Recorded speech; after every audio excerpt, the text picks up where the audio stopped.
ఖానాపూర్ పట్టణంలో కేంద్ర హోంశాఖ మంత్రి అమిత్ షా దిష్టిబొమ్మ దహనం చేశారు.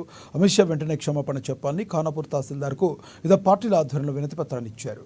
ఈ సందర్భంగా వారు మాట్లాడుతూ పార్లమెంటు సభలో హోంశాఖ అమాత్యులుగా కొనసాగుతున్న అమిత్ షా అంబేద్కర్ రాసిన రాజ్యాంగం వల్లనే ఆయన అక్కడ ఉన్నారని తెలిపారు. అంబేద్కర్ను అవమానించడం సరికాదని వెంటనే క్షమాపణలు చెప్పాలని డిమాండ్ చేశారు.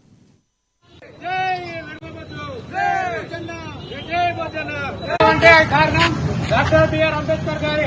అది గుర్తించుకొని నీ బొచ్చు నీ గుండె మీద బొచ్చు లేక మీరు ఏం చేసి మీ తాగి తొందరలాడుతున్నాం. ఈ ఖచ్చితంగా నీ కట్టడాలు బీజేపీ చేసిన దోపిడీ ఖచ్చితంగా పాల్పడ్డని 100% నువ్వు రాజీనామా చేయాల్సిందే. చేయకపోతే యూత్ కాంగ్రెస్ ఎంత దూరమైన పోతుంది. ఖచ్చితంగా నువ్వు రాజీనామా చేయాలి. అంబేద్కర్ సంఘ వాసులందరికీ కూడా క్షమాపణ చెప్పాల్సిందే. జై కాంగ్రెస్, జై కాంగ్రెస్. బీజేపీ నాయకులందరికీ కూడా మేము హెచ్చరిస్తున్నాం.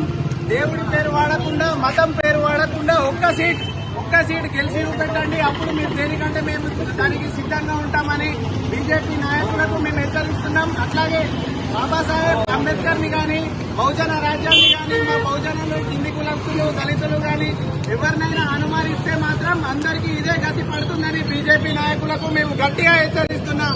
జై కాంగ్రెస్, జై కాంగ్రెస్. నిండు పార్లమెంటు సభలో కేంద్ర హోంశాఖ మంత్రిగా ఉన్నటువంటి అమిత్ షా గారు బాబాసాహెబ్ రచించినటువంటి రాజ్యాంగ పదవిలో ఉన్నటువంటి ఆయన బౌద్ధ్ మార్కెట్లో